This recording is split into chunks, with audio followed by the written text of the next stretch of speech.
Former Prime Minister Malcolm Turnbull fronted National Press Club today with this questionable Donald Trump impression. And if that means you get a brickbat or a Truth Social post, saying you're weak and ineffectual, you don't know anything about China.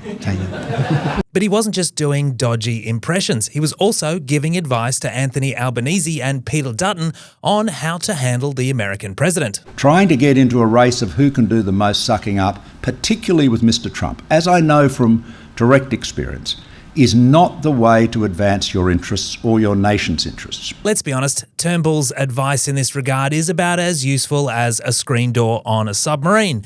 Now, talking about that, has anybody else worried about AUKUS right now? Discussing AUKUS with the Prime Minister, sir.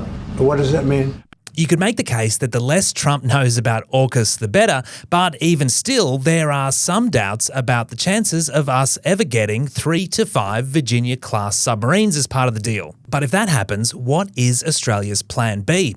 Honestly, sweet FA, but it doesn't hurt to play hypothetical. And one of the options might be to go back to France and hope they don't hold it against us that we left them at the altar in 2021 on that $90 billion submarine deal and shacked up with the Yanks instead. Conventional diesel-powered submarine was not going to meet Australia's strategic requirements. The French were so pissed at the time, I'm pretty sure any submarine we bought off them now would have about the same underwater capabilities as this.